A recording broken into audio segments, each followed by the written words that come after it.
January's Dateline. How are you? You said enough today? We began our coverage just over 5 years ago on the island of Kauai, where in January 2020, we found Lori and her fifth husband, Chad Daybell, just the two of them, seemingly on holiday, without a care in the world. Where are your kids? Except, Because a lot of people are worried about your kids. yes, except Are you guys worried about them? that this was just months after Lori's children, 16-year-old Tyler and 7-year-old JJ, had simply vanished JJ! from their home in Idaho, Say hi! vanished from the face of the earth. And by then, police had learned about other suspicious deaths in Chad and Lori's inner circle. What happened to Tammy, Chad? Chad's wife, Tammy, found dead one autumn morning in Idaho, just a couple of weeks before Chad married Lori. Also recently dead, Lori's fourth husband, Charles Vallow. Charles had been shot to death by Lori's brother, Alex Cox. You have no weapons? No weapons on me. And then not far away, in another Phoenix suburb, Where's your emergency? Someone just shot my window? a 911 call from the estranged husband of Lori's niece. It appeared to him someone was trying to kill him. Sergeant's pulling in. So, well, you get the picture. I'm getting shot at, so I drove straight.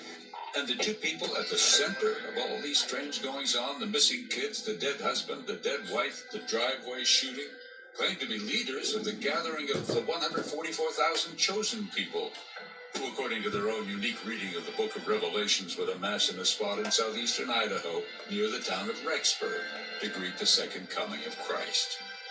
Chad Daybell and his new wife, Lori Vallow. In February of 2020, Lori was arrested in Hawaii and flown back to the state where her children had disappeared, Idaho. Welcome back, Lori. Where are your kids? Where again she refused to give the police any help at all. And then, 4 months later, Police found what they believed to be human remains. the bodies of the two children, JJ and Tylee, were found in Chad Daybell's backyard. They were charged with murder then, and after many delays, Guilty. the jury sentenced Chad Daybell to death. And Lori, Guilty. multiple convictions Guilty. and a sentence of life in prison in Idaho. We met Lori Vallow 6 weeks ago at the Estrella unit of the Maricopa County Jail in Phoenix, where she is soon due to go on trial again, twice, charged with conspiracy in the attempted murder of her niece's husband Alrighty then. and the murder of her own fourth husband, Charles. Got all that? I'm in trial coming up, as you know. Do you know that, Keith? Oh, I know You that. keeping track? Oh, so combative is how she was going to be. Practicing, perhaps? She is representing herself in court now. And she made the decision to meet me for an on-camera interview because she had been telling us she wanted to tell the truth. It's not fun when so many things are not true. Well, we'll get to that, won't we? Oh, yes. We'll get to lots of things. To Jesus in a jail cell. He has a great sense of humor, and he's super, super funny. To tall tales you know just can't be true. You're asking me personally, the only person on the earth who really knows, and you're shaking your head no, like that didn't happen. To the bizarre claim Lori laid on the son who lived to tell the story. Did you believe any of that stuff? To the investigators who speak out for the first time and reveal how they cornered Lori and found those missing children. Worry no more. To a story that got weird the moment Chad laid eyes on Lori. I've loved him for eternities. Eternity.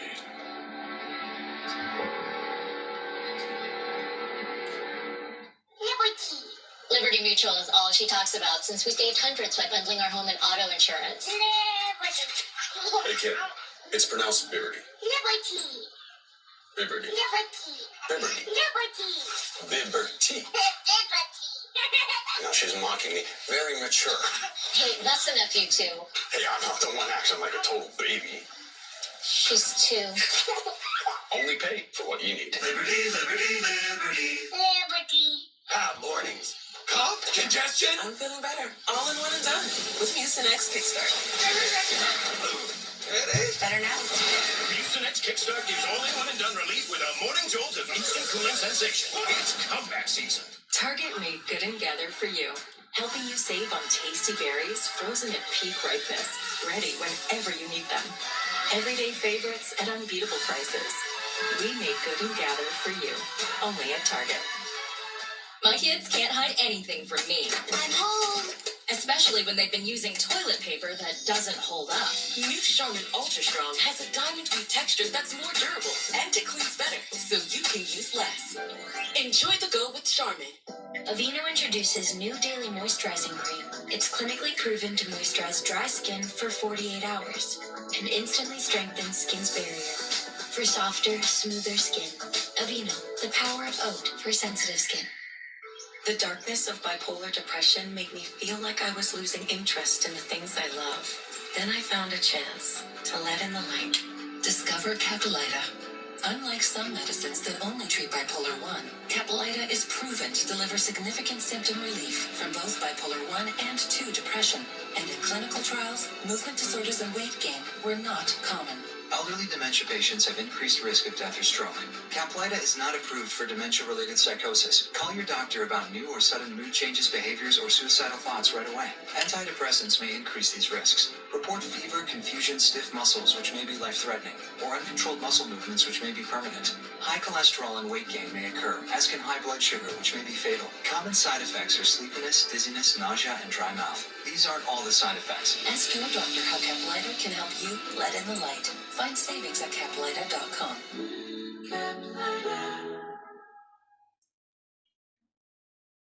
Hi, I'm Lady Gaga, and I'm the host and musical guest this week on SNL, just like Timothy Chalamet. Damn. Good luck, girl. Thanks. You're welcome. Today is home to the biggest stars. Next week, Kate Blanchett, Regina Hall, Millie Bobby Brown, Stanley Tucci, and Patrick Schwarzenegger. All here live, starting Monday, only on Today.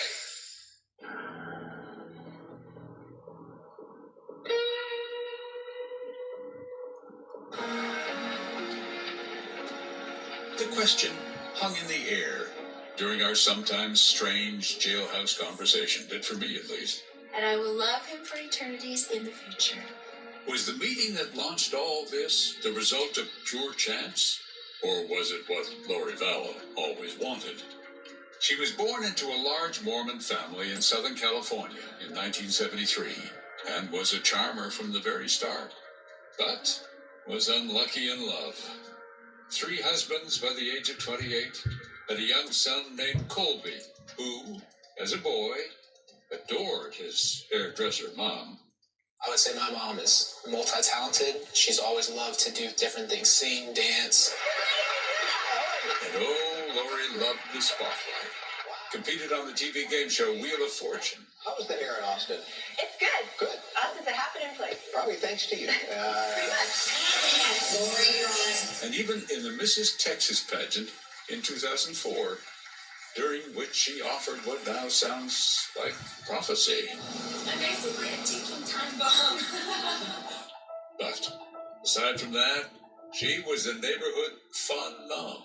She's always being the one to pick everybody up and sing karaoke at the family party. And she just got everybody excited to have fun. By 2006, she'd had a second child, a girl named Tylee. Divorced Tylee's father and married her 4th husband, Charles Vallow. He was so nice to me. He was so nice to Tylee. He seemed like he genuinely cared about us. And in 2014, Lori and Charles adopted Charles's great nephew, a little boy named JJ, Hello. who was autistic. Hi, Dick Dick. Hi, JJ. Hi, Colby. Hi, Golden. I fell in love with him instantly. You're so cute. I would get up in the middle of the night, run up to the room to see if he was breathing. Just stand there, just like, is his chest moving? Yeah. So I loved him so much. What was it about him? He just has such a great spirit. And so it went. Hi, child. Until 2018, when Lori went to a get-together at her church in Phoenix to hear an end-time speaker named Melanie Gibb. She had a lot of the same energy I did, enthusiasm for learning and excitement for the second coming.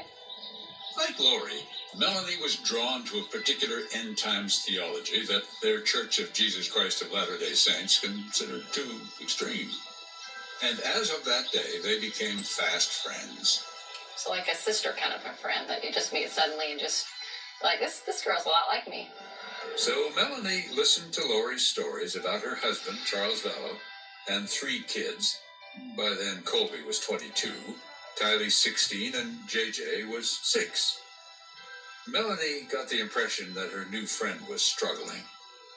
JJ was a lot of work for her. Sure. And he was running around, and she was trying to make him happy. And then Tylee did not have a good relationship with her mom. So, when Melanie Gibbs suggested a road trip to attend a religious conference in St. George, Utah, Lori didn't need much persuading. I kept getting ideas to write a novel, but when you're... And once there, Melanie discovered that Chad Daybell, a man she knew was one of the speakers. Chad was an author of end times themed fiction, claimed to have had near-death experiences that allowed him to see the spirit world, see the past, the future.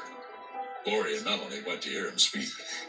And after, Lori met Chad. She was 45 then. He, 50. Do you remember the first meeting with Chad? Absolutely. What was that like?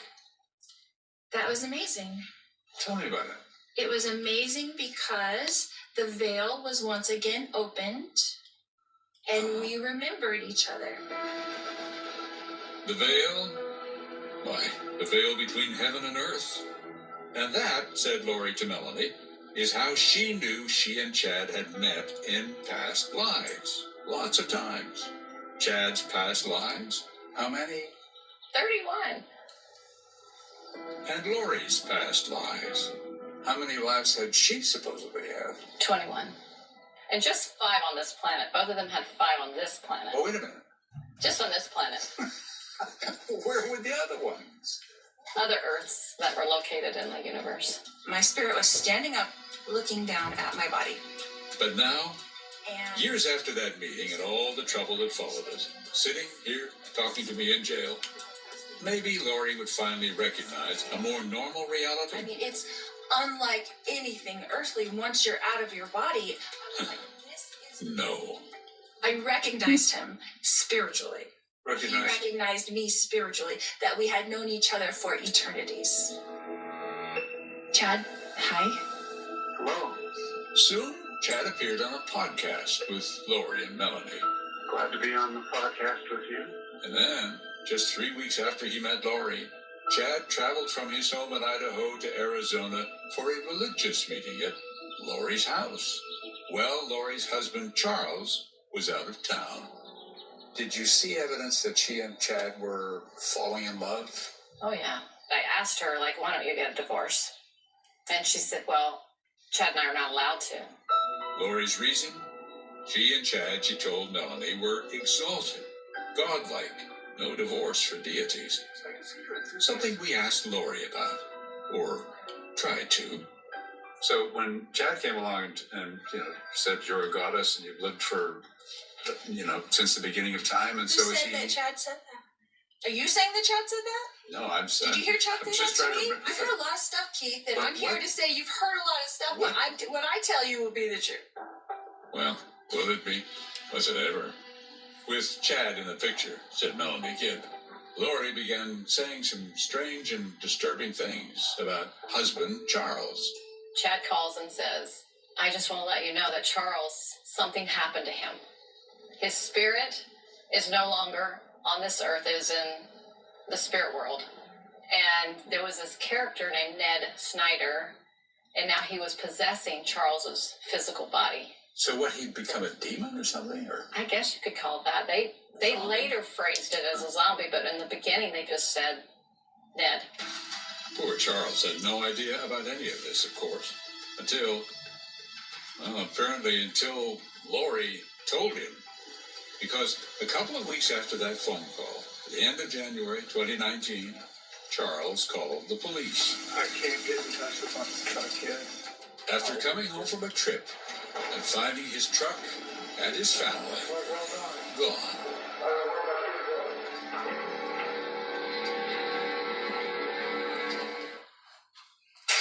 Head and Shoulders is launching something huge.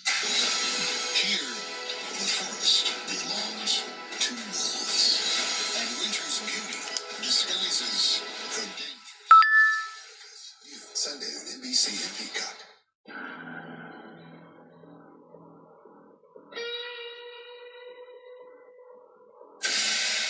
She's lost her mind. I don't know how to say it. We're LDS. She thinks she's a resurrected being, a god. Charles Vallow felt the ground shifting under his feet. His wife Lori had, in his words to local police, lost it. Ever since she'd met this guy at a religious conference named Chad Daybell, Charles said, she was different. She said, "You're not Charles. I don't know who you are, what you did with Charles, but I can murder you now." Charles's anxiety was fully apparent on the body cam video. It's gotten really, really bad. She said, "Great, I'm going to kill you. You're going to be murdered today or tomorrow." I'm not irrational or stupid. I'm not impressed at all. I wanted to get it. Yeah. She's all right. I love her to death. Something's going on. Later, at Charles's request, Lori submitted to a mental evaluation. Her visit was captured on police body cam too. Lori told the police that Charles was the problem, said he had cheated on her, and then flew into a rage when she confronted him. Unfortunately, yeah, we've had to leave and go to hotels just so he calms down or something, you know. The cops seemed sympathetic. Just talking to you, I mean, I don't see you being a danger to yourself or anybody else. Thank you. And that's exactly what the mental evaluation found.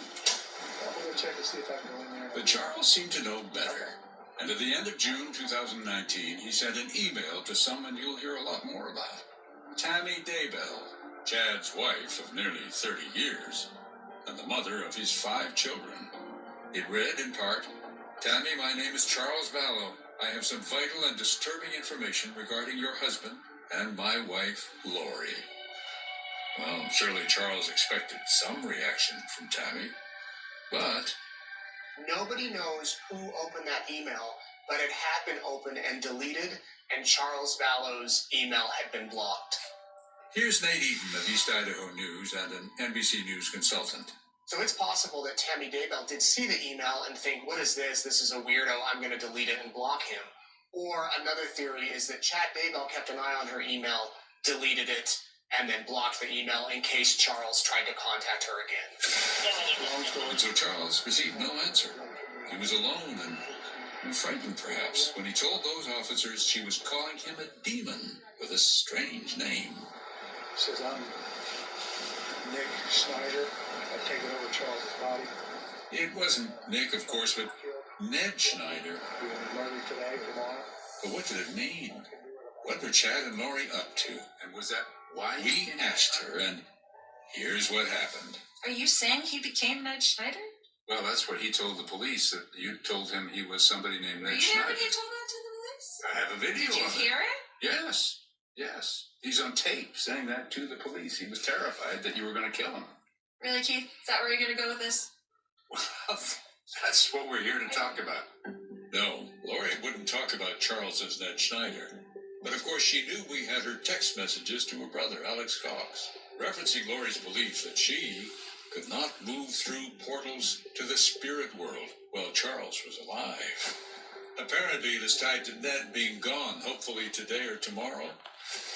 Alex responded, "Have fun and get rid of Ned already." And that, said the police, seemed to be exactly what happened. Because on July 10th, 2019, Alex spent the night at Lori's place. And the next morning, after Charles showed up at the house... 911, where's your emergency? I'm in police in an ambulance. I got in a fight with my brother-in-law and I shot him in self-defense. Subject that's been shot. The police in Chandler, Arizona, were wearing body cams when they responded to the 911 call at Lori's house. You don't have no weapons? No weapons on me. All right, come on out this way. And here they encountered Alex in the front yard. You're just yelling at me. Okay. Chandler Police Department, anybody inside? Bring some down. Inside, Charles, age 62, was lying dead on the living room floor. Alex's friend the shooting was in self-defense. And as you can see, he kept touching the back of his head, where he claimed Charles had hit him with a baseball bat. Another tall tale? Investigators have watched the tape, frame by frame, of course, since it happened. The lead investigator up in Idaho, Ron Ball, spoke for most. I find it hard to believe that if Charles would have hit Alex in the head with a bat, that Alex would be up walking around with a minor cut on the back of his head. You know, Charles, he played minor league baseball. He knew how to swing a bat. I find it hard to believe. The rest of what happened was also hard to believe. Though Lori was inside the house and certainly heard the gunshots that killed Charles, she promptly left and took JJ to Burger King for breakfast and then dropped him off at school before returning to find the police at her house, where she behaved not at all like a shocked widow. How long have you lived here? Like 3 weeks. Oh, geez. Yeah, okay. That's why the neighbors don't know us. Gotcha. Like, hi neighbor, sorry. I said, what are you doing? You're not gonna hurt my sister. Okay. Alex, Lori, and Tylee were all taken downtown to give statements, and largely told the same story, that it was self-defense. No charges were filed. And then, just days later, Lori called the insurance company about Charles's $1 million insurance policy. Are you aware of who the primary beneficiary of the policy is? It's me. Not exactly. Lori was informed that the beneficiary was, in fact, not her at all. She found out within a few days that she was not getting any of the money because Charles had changed the beneficiary months earlier to his sister when he realized that Lori's mental health was not 100% and he was concerned that something might happen to him. News that Lori had to break to Chad. She texted him, quote, "So I talked to the insurance company. He changed it in March, so it was probably Ned before we got rid of him. It's a spear through my heart." There it was. We got rid of him, meaning Charles, and upset that his death by gunshot did not produce an insurance payout. So what would Lori Vallow say about all this? There's certain things that I can't talk about. Oh, because your trial... I'm in trial coming up, as you know. But in the late summer of 2019, Charles Vallow dead and gone, nobody was keeping track of Lori when she suddenly picked up Tylee and JJ and they moved to Rexburg, Idaho. So close now to Chad and the unsuspecting Tammy Daybell.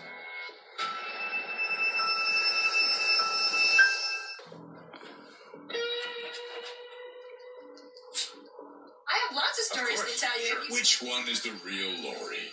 Charles Vallow worried about her sanity.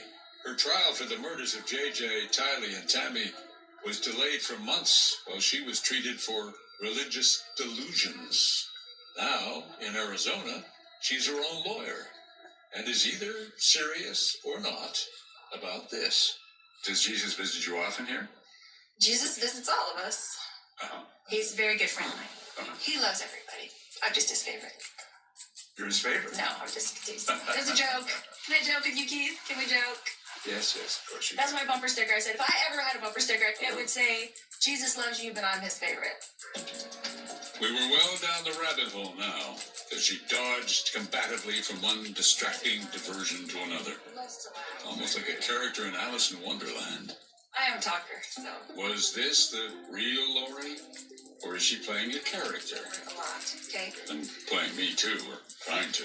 Okay. By early September 2019, 2 months after the shooting death of Charles Vallow in Phoenix, one thing was obvious. The characters in this drama were settling into their roles.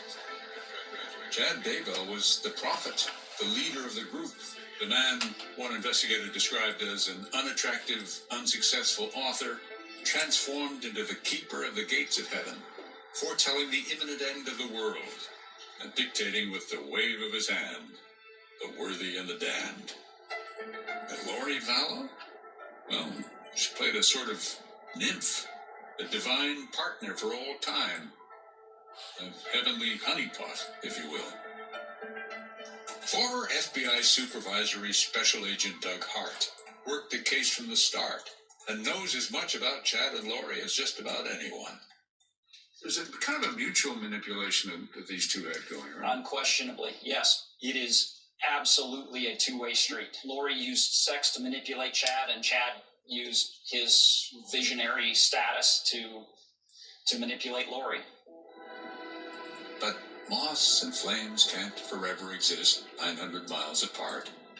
So, 7 weeks after Charles's death, Lori packed up her kids, JJ and Tylee, and moved them to Rexburg, Idaho, or as she called it, Zion, to an apartment about 10 minutes from the rural property where Chad happened to live with his wife, Tammy. Though we should add there was another migrant to Zion, Lori's brother, Alex Cox. His character has been described as Lori's angel of death. He was one who was willing to do anything for his sister and ultimately anything for Chad. Such a supposedly funny, mild-mannered man, according to people who've met him in other contexts, and yet there he was. Yes, but clearly also an absolutely cold-blooded killer. Here in our jailhouse chat, we did get one confirmation at least, the obvious one, that yes, they had moved to Idaho because Chad was there, and that was where the righteous would gather before the end times. But something else had happened too, revealed by text messages and a friend's eyewitness account. Chad had declared that Lori's daughter Tylee had turned dark. And dark, in those days, seemed to have a way of foreshadowing death. But as she told her story, Lori fixed on a theme she pursued throughout our talk.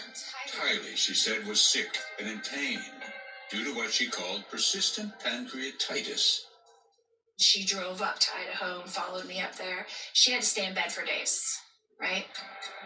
But just a week after they arrived, on Tuesday, September 8th, the family, Lori, Tylee, JJ, and Alex, went to Yellowstone National Park, about a 90-minute drive from Rexburg. We were going to go see Old Faithful, and she wanted to go.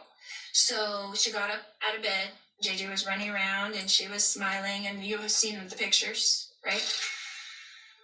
These are the last images ever taken of Tylee. As for little JJ, less than a week later, on September 14th, Lori and JJ went on an outing to a wildlife park called Bear World. And a few days after that, Lori's friend Melanie Gibb went to Idaho, where Lori had some shocking news. JJ had just become a zombie. The reason why I believe he became a zombie is that he was going to stop Chad and Lori from going forward. They didn't want anybody to stop them from being together, basically, and I think he was in the way. September 22nd, the very last photo of JJ, ready for bed, in his red pajamas. That night, according to Lori's visitors, JJ was acting up. Melanie Gibbs' husband, David Warwick, saw Alex take JJ outside. A couple hours later, Alex brings back JJ. And he walked in, he had JJ on, he was asleep on him, and he carried him up to bed. By morning, JJ was gone and never seen again. And just 1 week later, There's some crazy stuff that happened. I hope that has nothing to do with this. it wasn't over yet.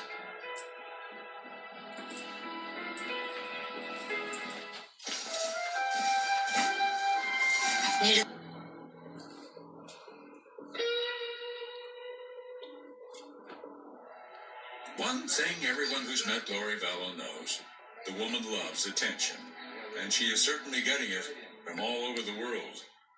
I hear stuff from my family that's like, oh, somebody does a blog about you every day or something. I'm like, how could they do a blog every day? It's been like 5 years. It's mind-blowing. No, It's mind-blowing. a lot happened. Mm-hmm. Tragedies in my life. So the media loves to take tragedies and turn them into crimes, turn them into horrible things. And I had a lot of tragedies in a row, like a domino effect. Tragic dominoes? Or maybe, as investigators could see as they collected evidence, something far more intentional. Just 3 weeks after Tylee was last seen alive, and a week after JJ's disappearance, a frightened man called 911 in the Phoenix suburb of Gilbert, Arizona. Someone just shot my window. I was going in my house.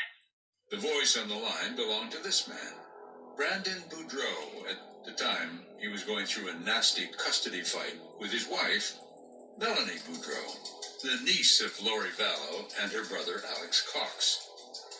The police arrived quickly, captured the scene on body cam, and released this blurred video. Yeah, so I was just pulling in. I noticed a green Jeep Wrangler. They lifted their back window. Brandon told the officers that the Jeep's back window opened. Somebody, hunkered down where the Jeep's back seat should have been, stuck out a rifle where the missing spare tire should have been, and a bullet whizzed by Brandon's ear, shattered the window of his car. Okay, so they shot, then what happened?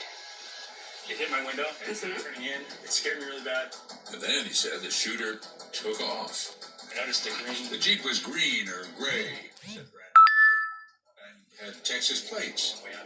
And what do you know, it didn't take long for police to identify it. The Jeep belonged to Tylee. Her now deceased stepfather, Charles Vallow, bought it for her. And the guy driving the Jeep? Later, Brandon told the police it looked like Lori's brother. Remember, Alex had already killed his sister's husband, Charles, so was he trying to shoot his niece's estranged husband, too? There was some crazy stuff that happened. I hope that has nothing to do with this. A lot of crazy in Brandon's life. His wife had run off to join Lori and Chad and Alex up in Rexburg before launching a custody battle for the couple's 4 children. And as text messages have since revealed, Brandon was very much out of favor with Chad and Lori, who were condemning him as a gadianton, a criminal in Mormon lore. And then, weeks after a quick divorce, Melanie married a guy she had just met, named Ian. So what would Melanie and her new partner Ian tell us about the attempt on Brandon's life? They sat with us in the spring of 2020. Did you ask Alex if he tried to shoot Brandon? I did. And he made some jokes about it, and then we both talked about how insane that would be for him across the street with a rifle in broad daylight in a recognizable car. He denied it many times.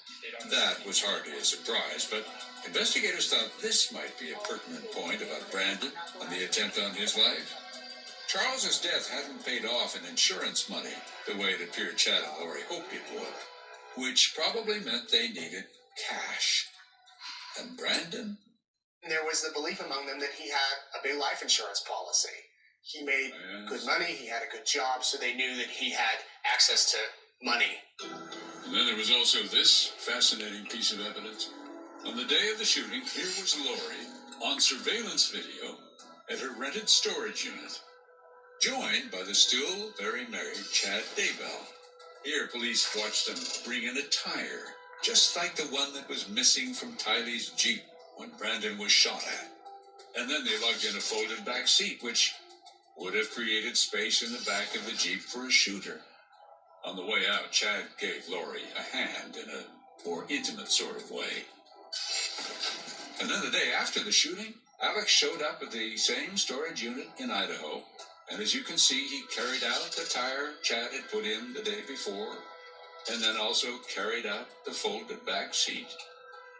And meanwhile, 2 days after the attempt on Brandon's life, as then FBI agent Doug Hart learned when he combed through text messages, Lori was getting antsy. She and Chad had planned a real date, but had to cancel because... I mean, you've been to Rexburg, it's a small town, and Chad's, the chances of him being spotted while on a real date with Lori are pretty significant. Tammy wouldn't like that. Then, the very next day... Chad sends a message to Lori. Big news about Tammy. Tammy's been possessed by this entity, Viola. I don't know the timing for, quote, removal, but once it's been affirmed, I don't want to wait. Something would have to be done. Oh, and it would be.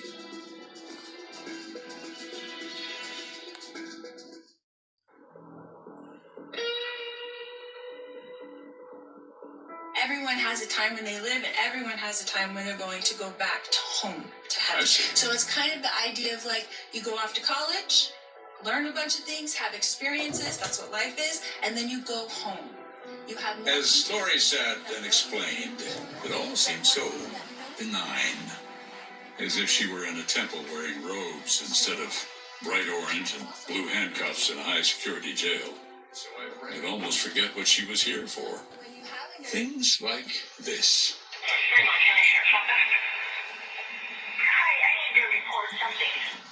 On October 9th, 2019, 1 week after police suspected Laurie's brother Alex Cox tried to kill her nephew in suburban Phoenix. Someone just shot my window. And 3 months after Alex did kill Laurie.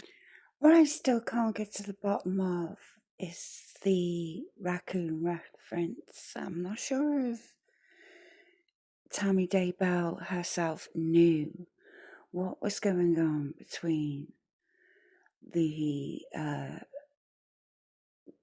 children being missing and Laurie Daybell being with her husband.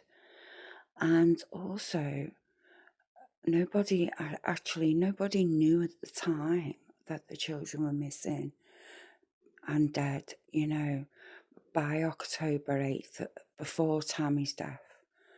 I wonder how much Tammy knew. And also, the evidence showed that there was bruises on Tammy's arms, indication that Alex and Chad must have held her down and suffocated her. Laurie Daybell, to me, has got away with so much. She was free for so long. Them children were on his yard till June. And this disgusting human being of a man, I hope he gets the death. I hope he gets the death penalty. I hope I'm alive when I see that man fried for what he did. But I have to just fill you in on just a little bit of what the outcome of this case is. It's a really gripping case. I know it's a bit slow starting, but Dateline's a really good program and I've never seen it before. I'm so grateful to catch this, and thanks to this channel, Bex22, who had got it off. I appreciate you let me react to it and giving my commentary on it. It's a really good in-depth interview. I wasn't expecting Laurie Vallow to say anything of any significance anyway, but she does speak, and that's more than what we've got so far from the case. We've not heard her speak, not really. His husband, Charles. I got in a fight with my brother-in-law and I shot him in self-defense. A 911 call came into an Idaho sheriff's office. Okay, what is your name? My name is Tammy Daybell. Tammy Daybell, calling on a cold autumn night to report that when she returned late that evening from a church event, a man with a gun confronted her outside the home she shared with Chad Daybell. What was he wearing? He was all dressed in black and he had a ski mask on. I pulled up into our driveway and I was getting stuff out of the back seat of my car, and suddenly he was there and he had a paintball gun and he was and he was going to shoot at me. So I yelled to my husband and then he took off running around the back of my house. Who was that masked man? The FBI ran a cell phone geolocation search which revealed that Alex was near, and then his phone was shut off just at the time of the attempted shooting. He just, had a rifle and just shooting at me, so. But nothing came out of the gun either. I have a feeling that Chad Daybell tries to convince her that it was a type of pistol, water pistol. She's in shock. And of course you don't want to think it's a real gun. When you're under threat, you try and trivialise it a lot in your head. That's a coping mechanism. I've done it myself plenty of times. And I find it very chilling that he was getting rid of this lady because he just couldn't face up to divorcing her, you know, or I'm moving on with Laurie. You know, I'm not sure why you would kill someone and go that. He's such an idiot as well. When I was seeing the trial, I realised how thick he was, you know, in the head. And there's nothing more dangerous than stupid, I say to myself. And that's the case with these two. They're completely deranged, hysterical, deluded, you name it. It's that type of chilling case. It always hurts me. I've got a mug, a cup at home with JJ and Tylee, you know, in honour of them, and I can't even think about what the poor kids went through in them days. That poor kid being alone without a sister, and then it broke my bloody heart even listening to it. So I watched the relatives on there's difficult research, there's Annie on analytics, there's Colby Ryan. That's 3 people's lives that have been affected, and that will never, ever, ever forget these poor kids. Also, there's the relatives of Tammy, you know. She doesn't feel any remorse. It was months later when Detective Ball sifted through Alex's digital trail, concluded that what Tammy Daybell thought was a paintball gun was not that at all. That paintball gun incident, what was that really in your mind? I think that was attempted assassination of Tammy. That was planned out by Lori, Chad, and Alex. And after the failed attempt, said investigators, Alex went on an internet search for AR-15 cold weather operation. So was it the cold weather that saved Tammy Daybell that time? Maybe. Added to this, Tammy didn't park in her usual spot. And so when Tammy Daybell pulled in the driveway she normally didn't park in, it likely threw Alex off. He had to run further than he would have, and it could have shaken that gun. Thus, the gun misfired. Or didn't fire at all. And she may have heard like some sort of semi-pop and thought it was paintball. Exactly. So, Plan A having failed, apparently it was time for Plan B. 10 days later. 911, where's your emergency? We just found my mom. She's on the ground or she's dead. I'm Chad, the husband. She's clearly dead. We don't. Sorry.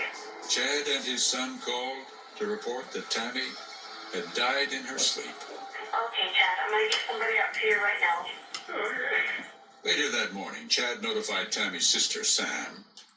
I got a phone call from Chad telling me that she had passed away in her sleep. How do you process something like that? You don't. Because I had just seen her. And I just didn't She feel... was fine. It didn't feel real. Didn't feel right. What did Chad say happened? That she'd been sick and had a coughing fit and passed away. It was a really hard moment. Tammy was buried without delay in her hometown in Utah. There was no autopsy. Chad's choice, the sheriff said, because back then it just didn't seem suspicious. It was later when the story began to emerge that they exhumed Tammy's body, and the ME found bruises on her arms as if she were held down, and the cause of death was asphyxiation. Just what lead investigator Ball suspected. I don't think I'll ever forget that moment when he said, I had the results of Tammy's autopsy. They're ruling it a homicide. And, we all knew it. And when looking for suspects, Once again, detectives did not have to look far. When Tammy did die, did the evidence show that Alex was there? No, close by. It's my belief that Chad went and picked him up and brought him back to the house, and that the two of them did that together, and then Chad took him back to where his car was parked.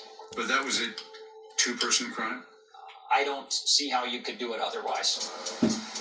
Later at Chad's trial, experts testified it would have been difficult for one person to complete the task. That is, difficult for Alex without Chad's help. I'm trying. But sitting here with me, Lori simply dismissed all that. No foul play at all, she said. Perfectly innocent. Tammy died of natural causes. Tammy knows the truth. I love her and she loves me. We've been friends for eternities. Yes, and nowadays, Tammy comes to visit her in jail, said Lori. Anyway, the funerals are over. Another one. Imagine them conversations in jail she's getting with Tammy. I mean, I hope she's in her nightmares. Coming soon. I remember a sense of relief. Like, okay, the guy who was in charge of this stuff is gone. But first, it was time for a wedding.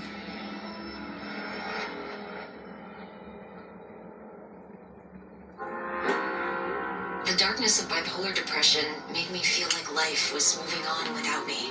Then I found a chance.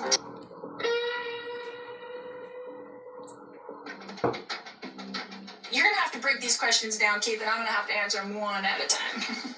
Because I thought we were gonna be friends. Well, yeah, I think we are, aren't we? I'm friends with everybody. I love everybody. Yeah. I'm all about the love. We had raised the subject of love in our conversation with convicted killer Lori Vallow. Because, well, people do lie about love and death and what happened when. But what's the title of that old song? Facts don't. So, facts are what we spoke of now. Our questions took us back to November 5th, 2019. Exactly 17 days after Chad Daybell's wife Tammy was murdered in her own bed. There was a wedding. 3,000 miles away from Idaho, on the island of Kauai. The happy couple? Who else? Chad and Lori, now Daybell. What was the relationship with Chad all about, anyway? My husband? Yeah? My husband that I've been married to for 5 years? Sure. And everybody calls you Lori Vallow. Does that bother you? It doesn't bother me, but I'm Lori Daybell. It was often difficult to keep Lori on point. But on this subject, the wedding and preparations for it, she seemed willing to talk specifics. We had to ask because, again, facts. The evidence clearly shows that Lori... I mean, this, after 17 days, his wife's dead. She goes and gets married to Chad. And she still supports Chad on death row. What really spooks me out is how much Chad's daughter is inspired by her. She's got the same hair. She looks like her. This is him. He's killed her own mother. And that's behaviour's atrocious. You know, if my father killed my mother, I would have contempt at least, you know. But this lady, Emma Daybell, she has nothing but admiration for Lori, and she's completely brainwashed by the cult, which makes me think, what is going on the outside after this has happened? Was it a sacrifice? And I feel it was. Nor Jasmine got pointed out a real interesting point, because the Mormons, you know, remember Joseph buried his own family, I can't remember, or sacrificed for the greater good, buried the gold tablet or wherever it is, the story. Well, anyway, that's how they buried JJ. And also the asphyxiation. I mean, you can't say if that poor boy was buried alive or not. And I feel that that bastard buried, I can't even say it, you know. He's an evil man, okay? I hope death comes soon for him in a painful fashion. You know, the way Jeffrey Dahmer went out. A bit like that. Yeah, I hope that happens to him, you know. There's nobody, I mean, she's completely crazy, Laurie Vallow. But him, he's a fucking, he's definitely the ringleader of this group. And as I say, you know, this is an example of sacrifice. Now, they talk about the others now in parts, but they never highlight on who these people could be. And difficult research looks into the background of, see, you've got, this is a big, it's hard, it's a complicated thing, but she explains it a lot better than me, you know. The Mormon podcast, things like that. They have insight into corrupt little cults on the offside of the Mormon. But someone in that big temple is given the okay on this. Do you understand? Otherwise, she wouldn't have done it. They searched for wedding dresses and rings and then bought a malachite gemstone ring on October 2nd, 2019. The ring was delivered to her 5 days later, October 7th. But there was a hitch. At the time, Chad's wife Tammy was as alive as a person can be, and quite unaware of the fate that awaited her. Might have had COVID, though. She was murdered on October 19th. Actually, I'll put all the links of all the channels that I've researched over this case. You see, I do research a lot of these, but I go for the story, talking about it, and then I'll give you my info of what I know so far. And because I've watched these 3 channels and I've listened to them for about 5 years now, I can give a little bit more than your average channel that reports on it. What I don't agree on is the house has been sold and all of Tylee's remains haven't been found yet. And I was so shocked by that. I was really taken back. But even there's a channel that's glorifying this stupid man, you know. And I don't agree with it. And I don't agree with the way his family have got to live on, like his daughter, the way she is. It's disgusting. But yeah, I'll put all the links in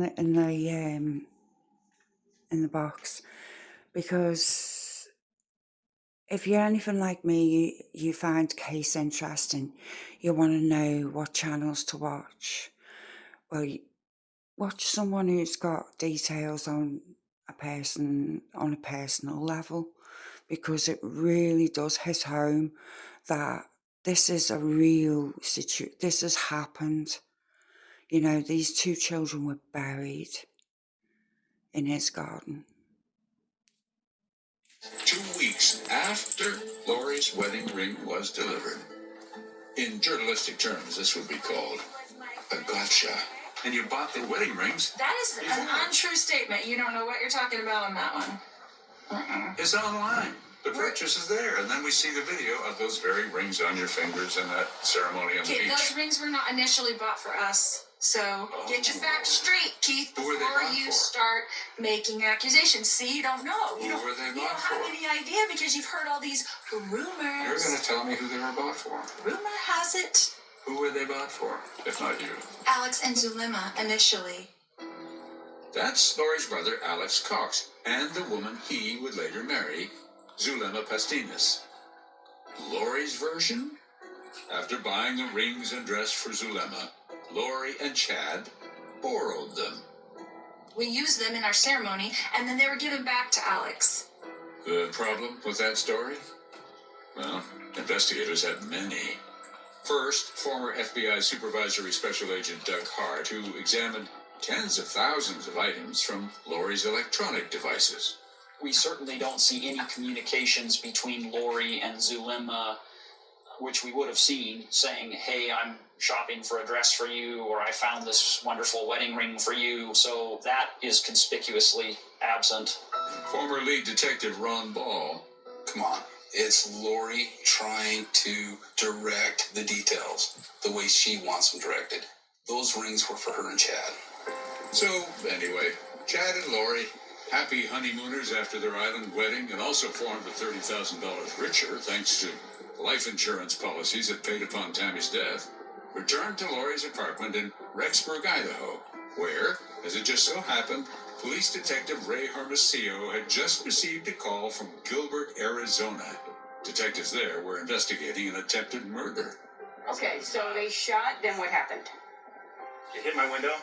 Remember? That shot was fired from a Jeep at Brandon Boudreau, the estranged husband of Lori's niece.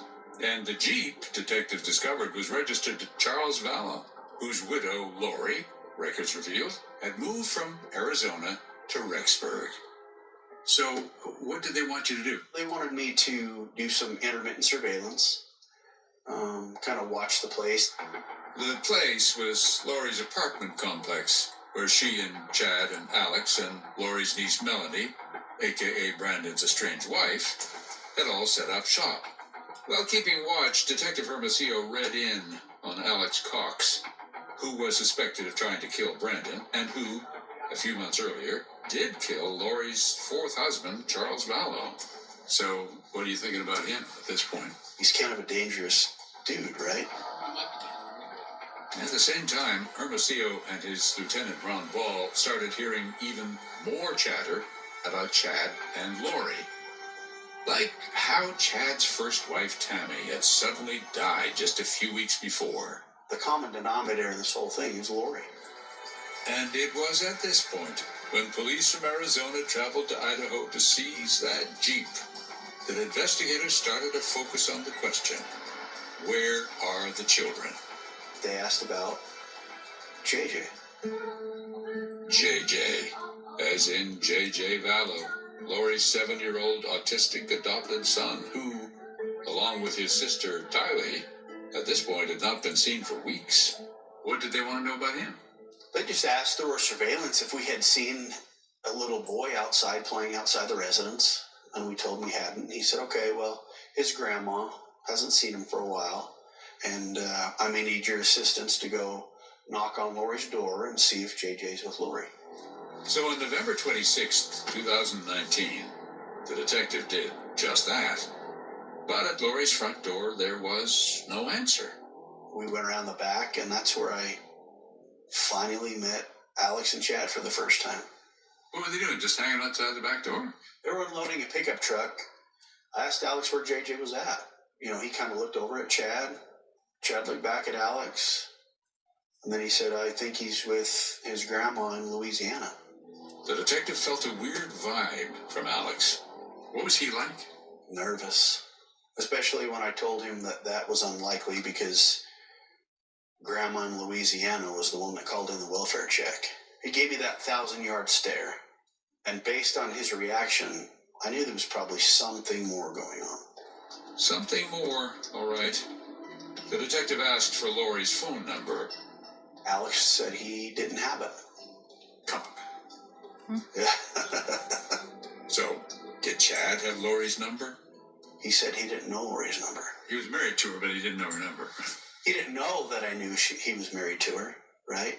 Oh, no, of course not. Yeah. I asked him again for her phone number, and he finally gave it to me. But at that point, I knew something was up, for sure. Perhaps few detectives in the history of law enforcement have ever been more right. Something was up, indeed. The looming collapse of Chad and Lori's house of cards.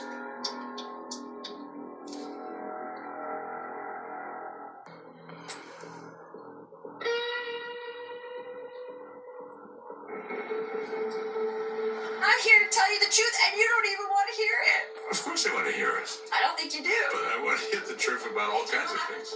Time and again during our interview, Lori assured us that while others lie about her, she was telling us the absolute truth.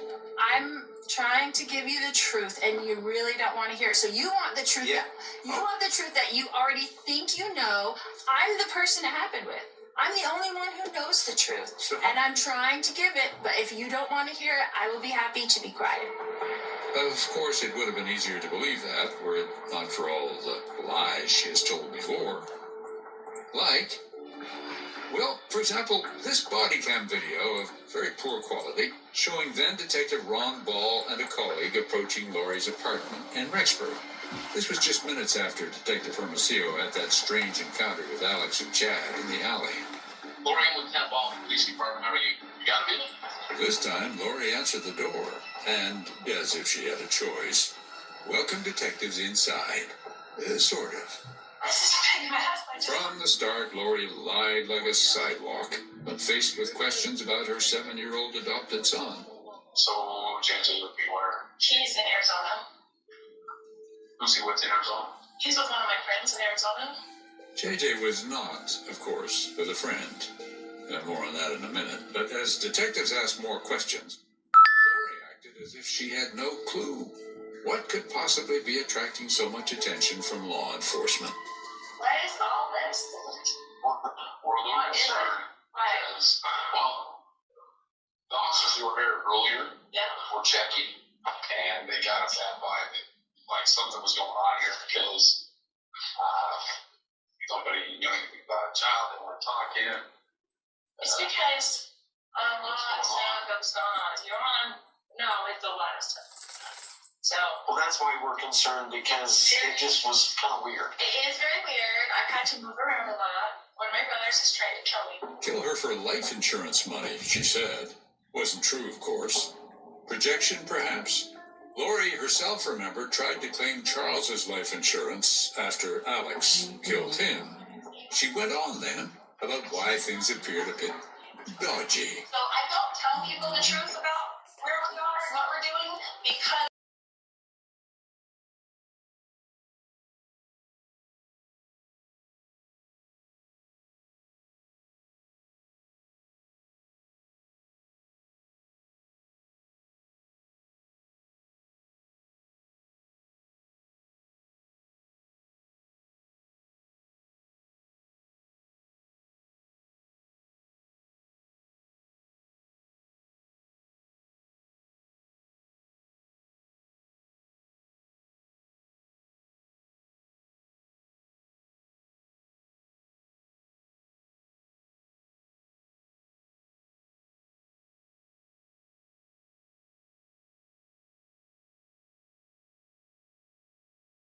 And Chad said, "Hey, Melanie, I just want to let you know that the Rexburg police are going to call. Don't pick up."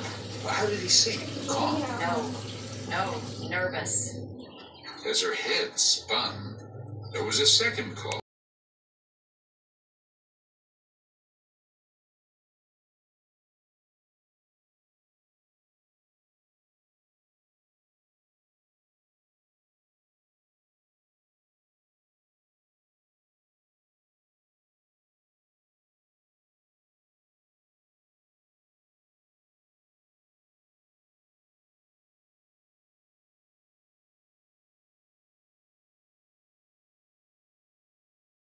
Point, but he was back in Idaho with Lori. Right. Sorry, I had to record a back. I'll have to record back a At bit. that point,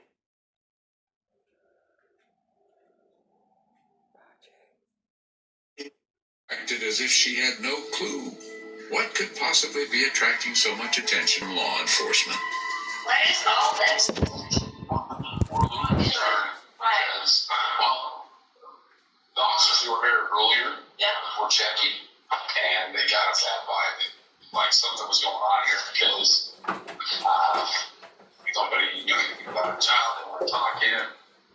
It's because a lot of stuff goes on. If you want to know, it's a lot of stuff. So. Well, that's why we're concerned because it just was kind of weird. It is very weird. I've had to move around a lot. One of my brothers is trying to kill me. Kill her for life insurance money, she said. Wasn't true, of course. Projection, perhaps. Lori herself, remembered, tried to claim Charles's life insurance after Alex killed him. She went on then about why things appeared a bit dodgy. So I don't tell people the truth about where we are and what we're doing because of those reasons. So I look like a suspect, but I'm a good person.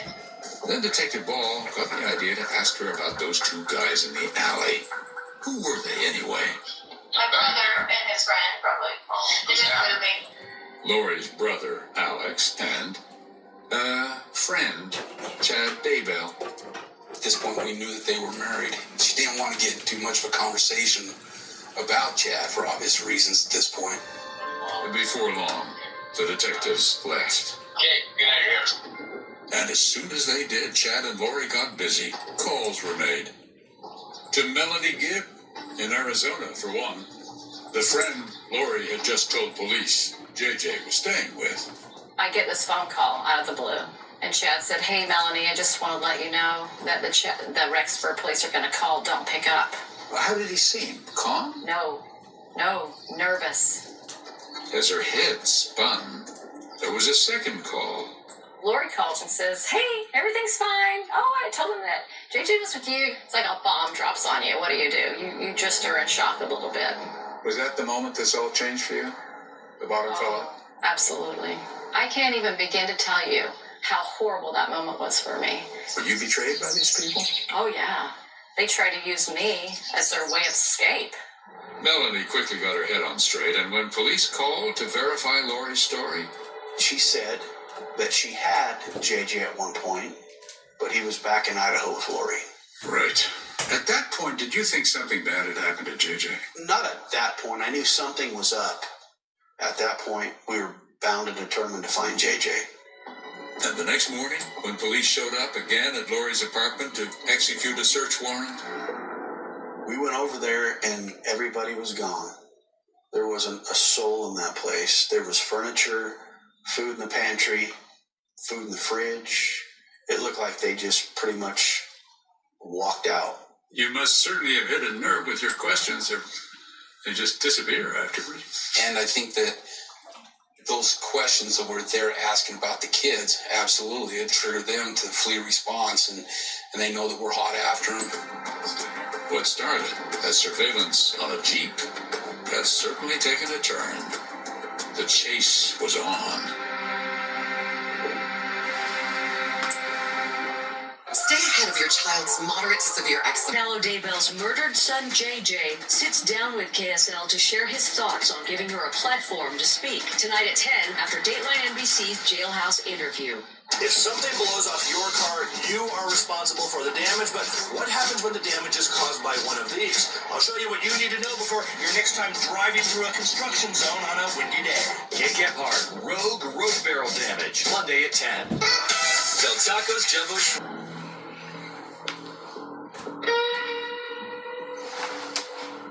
I never spank my children. I don't yell at my children. I only use love and logic with my children, right? I want to build them up. I want to help them because of what I learned in heaven.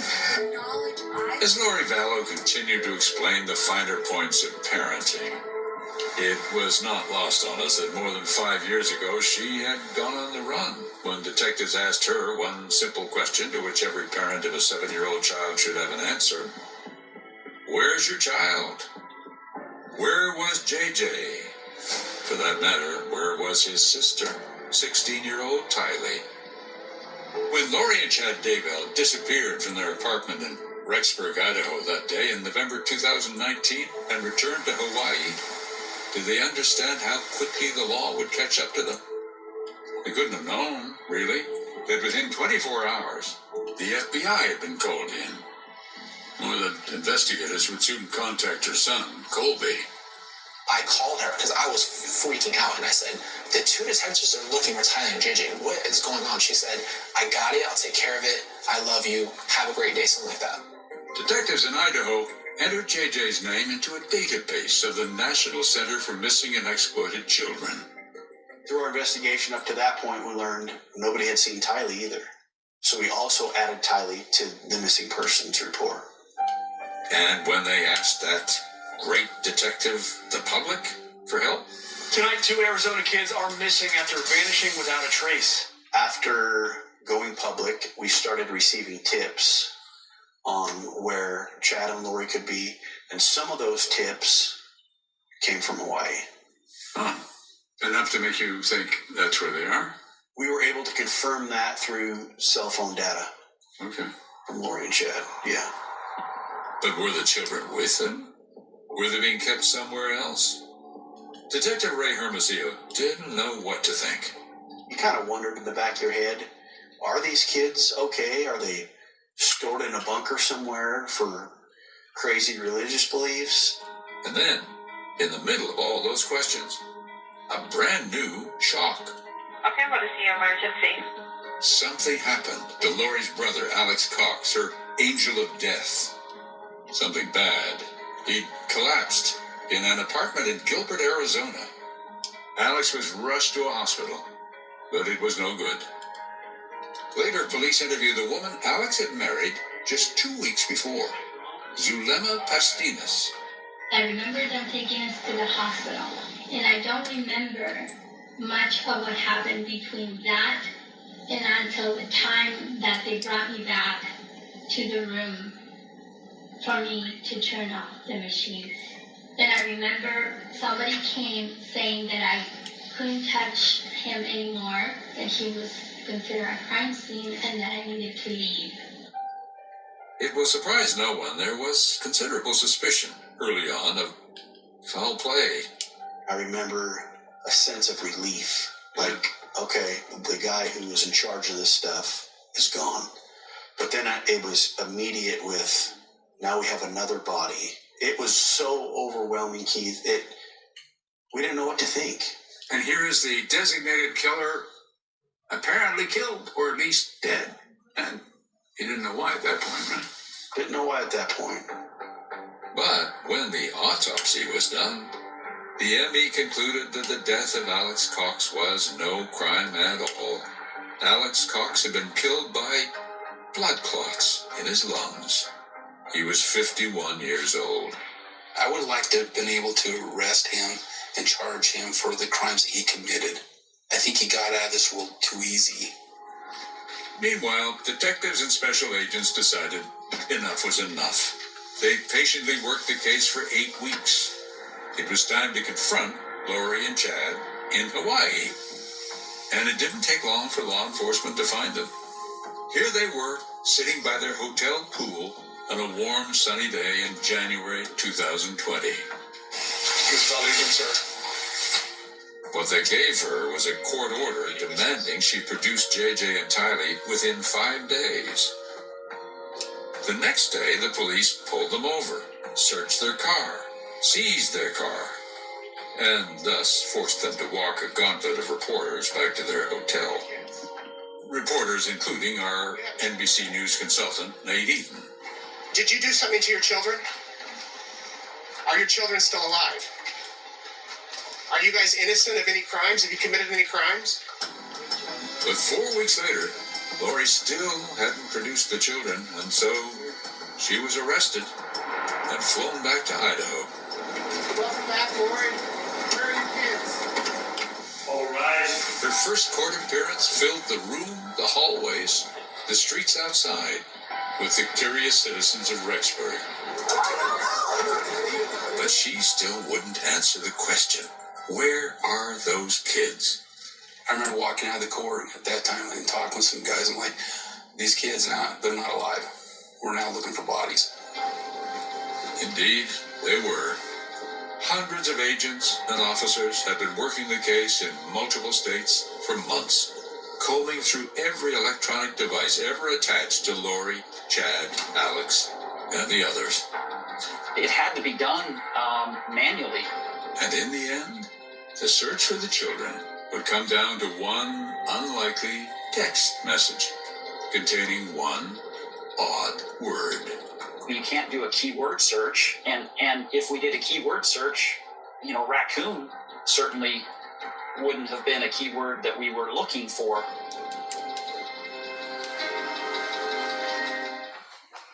Moderate to severe. Tylee's very smart, very sassy. She knows how to push her buttons. She knows what to say. Gotcha. I was able to be very peaceful with Tylee. I was able to be patient with Tylee because I watched her suffer so much. Okay. And I knew she was not going to live forever. Because you know that you can die of pancreatitis anytime you have it. Of course, yes. She had it every year. As I listened patiently to Lori Vallow's long and winding discourse about her daughter Tylee, my mind kept going to those strange days in the spring of 2020 when details emerged about the search for Tylee and JJ. Over the previous 6 months, thousands of man-hours had gone into the investigation. Searches of Google, Amazon, Facebook accounts, phone calls, text messages, geolocations for Lori, Chad, and Alex. Just to give you an idea, one of the phones had 54,000 text messages in it. Wow. Yeah, so it's days and weeks and months of just hard, detailed, investigative work.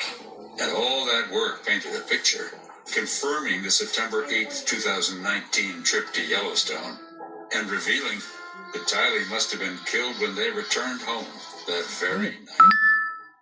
We have geolocation that Alex was in Lori's residence the night we believe Tylee was killed. Early morning hours. And then a sharp-eyed FBI analyst found the text that broke the case. It was sent later that same morning, 10:53 a.m., from Chad to his wife, Tammy. It read, quote, "Well, I've had an interesting morning. I felt I should burn all of the limb debris by the fire pit before it got too soaked by the coming storms. While I did so, I spotted a big raccoon along the fence. I hurried and got my gun, and he was still walking along.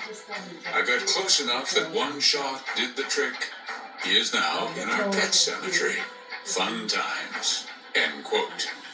What that text message did for us is that it represented a communication from Chad Daybell to his wife Tammy to explain why he was burning and digging on the property on that date.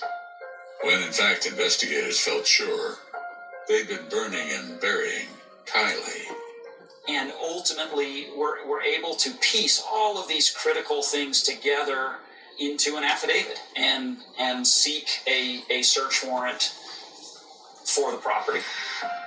The date was June 9th, 2020, 9 months since the kids disappeared. Ron Ball, Ray Hermosillo, and their teams drove out to Chad's property, a nearly 4-acre lot a few miles from Rexburg. They woke up Chad and served him with a search warrant. And I said, you know what? We're going to see if these kids are here. Based on his expression when he's sitting there reading that search warrant, there's going to be some type of changed behavior. Was there? No. And I just remember looking at Ron like, are we in the wrong spot again? The detective may have felt differently if he'd heard the tension in Chad's voice when Lori called him from jail that same morning. No. Are you okay? So they're searching the property. Chad was right to be worried. The FBI's evidence response team zeroed in on 2 places where Alex's cell phone spent time hours after Tylee and JJ disappeared. Under a tree, searchers soon found ground that had clearly been disturbed. There's about maybe a 4x2 section that didn't fit. Evidence techs removed a layer of white rocks. There were some boards underneath the white rocks. And as soon as those boards were removed, you could see the difference in soil. And you could see a round piece of plastic. And then they cut into that black plastic, and then you could see brown human hair. That whole experience had to be just, I mean, that lives with you even now, doesn't it? Absolutely. It was, of course, the body of 7-year-old J.J. Vallow, still dressed in the red pajamas he was last seen in, a plastic bag over his head, duct tape over his mouth. The M.E. said he'd been asphyxiated. That was a very emotional moment. Did a number on you? Yeah, those are memories that, don't go away. They found Tylee 25 to 30 yards away. It was Tylee who was burned, her body dismembered. Chad, who'd been watching all this, suddenly got in his car, started driving away. So they got chasing down the road just a little ways, and he pulled over, and they went and pulled him out of the car and detained him. There he is! So I asked, do you want me to tell your kids anything? And he says, no, I already told them I'd probably be going to jail today. I went, oh, well, you're right. They put Chad and Lori in separate jails and gave them separate trials. Chad for 3 counts of murder, for killing Tammy, JJ, and Tylee, and for several counts of conspiracy to murder and insurance fraud. Lori faced 2 counts of first-degree murder, JJ and Tylee, conspiracy to murder Tammy, and grand theft. Madison County Prosecuting Attorney Rob Wood. Our theme was, this is about money, sex, and power. There were all these tangential religious issues, but it really was about money and sex and trying to control people. People who were in the way that they called obstacles, they got rid of them and profited from that. Please rise. Both Chad and Lori were convicted on all counts. Guilty. Guilty. Guilty.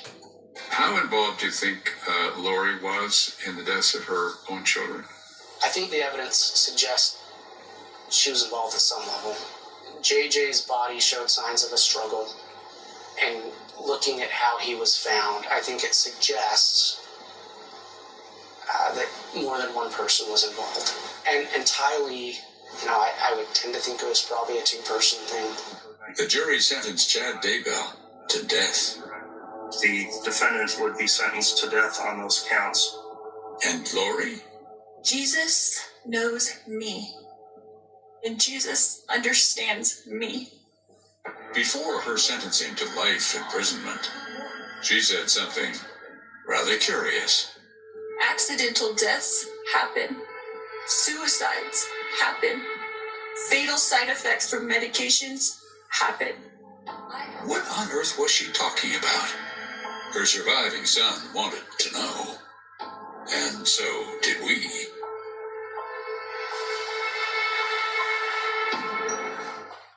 I was born.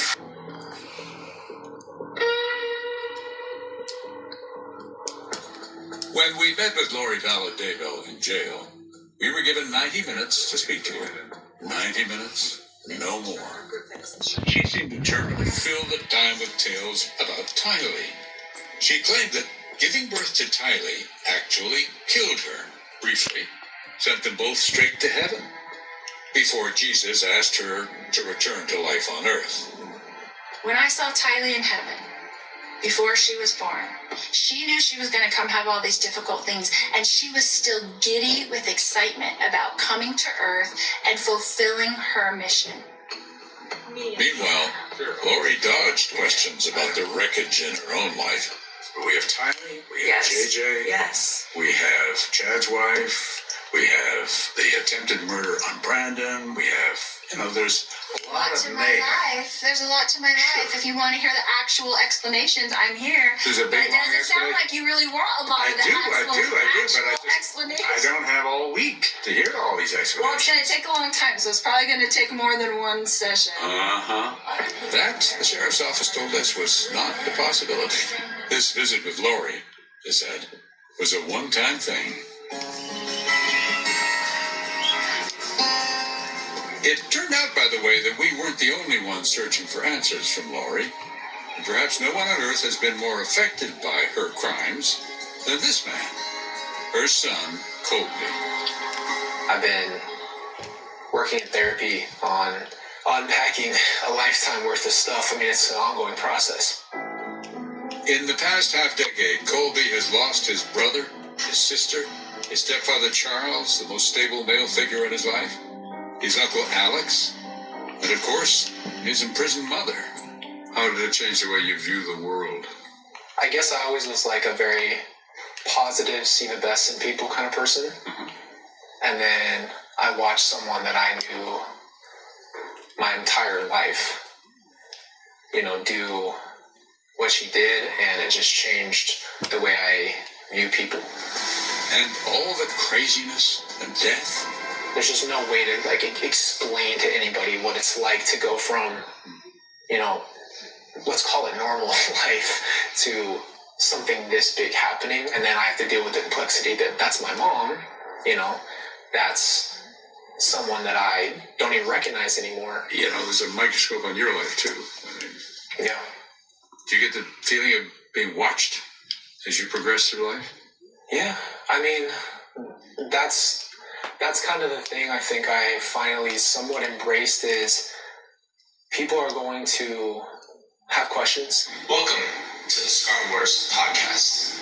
And so, in the past year, Colby has decided to use his YouTube channel, he calls it Scar Wars, to help with his own healing. And then a few months ago, Colby, who hadn't spoken to his mom in more than 4 years, began to worry about this. I thought, well, what if she passes away, right? Mm-hmm. And I think asking myself that question kind of brought me to a point of, you know what, if I ask her for an interview, maybe I can at least keep myself emotionally in check while I ask the biggest questions I've always had. You sound good to me. I don't know if you can hear me very well. Yeah, I can hear you pretty good. And so, 5 months ago, Lori called Colby from jail, and it gave him the chance to ask her how Tylee and JJ really died. I wanted to talk to you so I could hear your questions and answer your questions because you are the only person besides me on this whole earth who really loved both of them the way that I did. But then, Lori spun a story, which investigators have told us simply could not have happened, based on the evidence. It was evening, she told Colby, and she asked Tylee to put JJ to bed. What if Tylee holding JJ down for too long, trying to get him to not scream and be loud in the apartment, which she was always upset about? And what if she held him down too long and realized afterwards what she had done? Her implication was perfectly obvious. Tylee smothered JJ, saw he was dead, and then took her own life in a fit of remorse. It was hours later, said Lori, when she walked in and found their 2 bodies. Quite a story. Colby was not having it. You're telling me Tylee took JJ's life, then took her own life, and then someone cremated her by dismembering her and burning her and throwing her in a pet cemetery, and then somebody bound JJ, put him in a trash bag, and threw him in the backyard. No, but that was it. What I'm saying is I wasn't aware what happened to them after I left that scene. So you're saying someone else took care of the situation? Someone else? Could only be Alex and or Chad. And somehow it's all Tylee's fault. Yeah, it must be nice and easy to blame my dead little sister for everything. Must be really convenient for her. Did you believe any of that stuff? Absolutely not. All BS. That's all lies. None of it ever added up. And so Colby made the decision to tell his mom his truth. This situation does put us at odds. And I can't sit here and say that I agree with you. I can't even really understand where this side's coming from. I don't wish pain or anything on you. I have no malice towards you. 0. And I do 100% forgive you. I forgive you. But you and I can't even be a part of each other's lives. Because I don't feel like I know you anymore. This is my mission, and my mission will be revealed to everybody at some point, and including you. And at that time, I just want you to know how after, Colby spoke directly to his viewers. My sister did not kill my brother. She didn't. Put it on her. It's so unfair.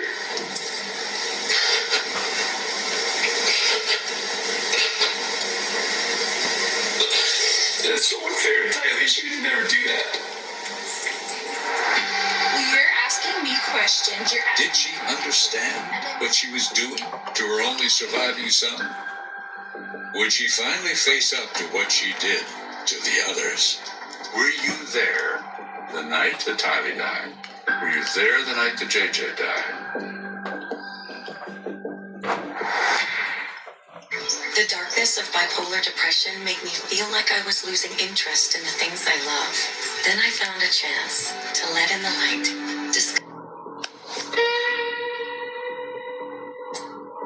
And my job as a... Attitude. Is that not what you wanted to hear?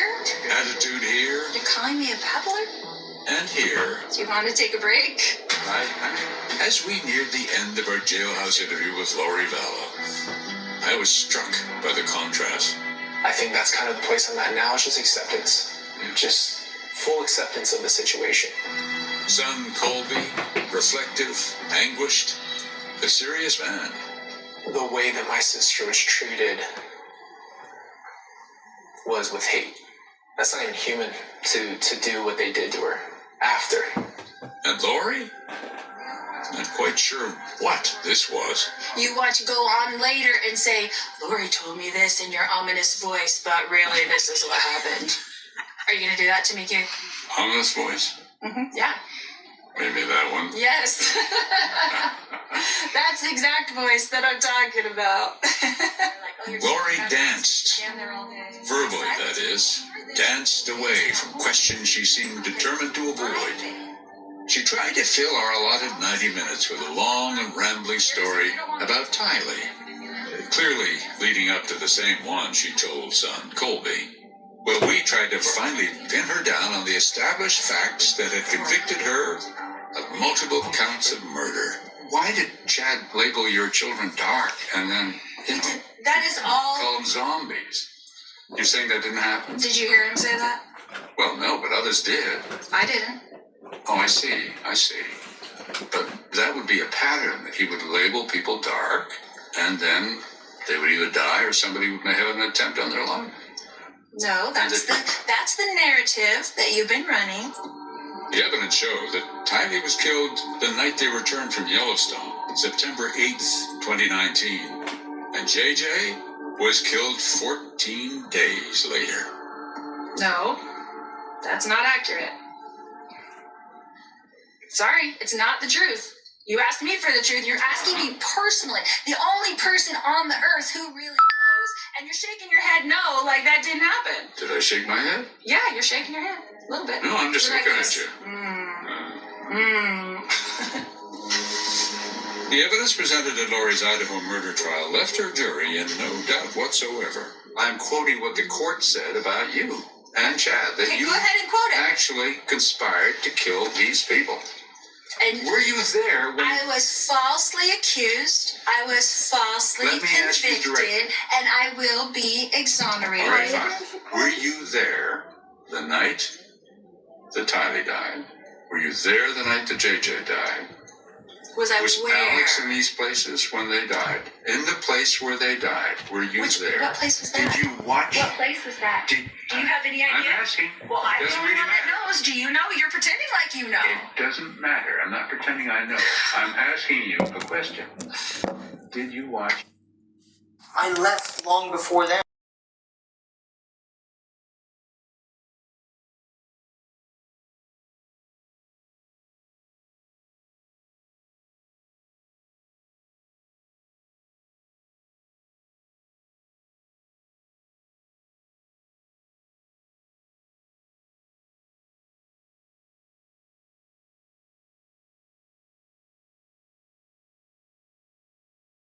Barrel damage, Monday at 10. Oh. It will certainly give her a bigger slice of the limelight she seems to crave. And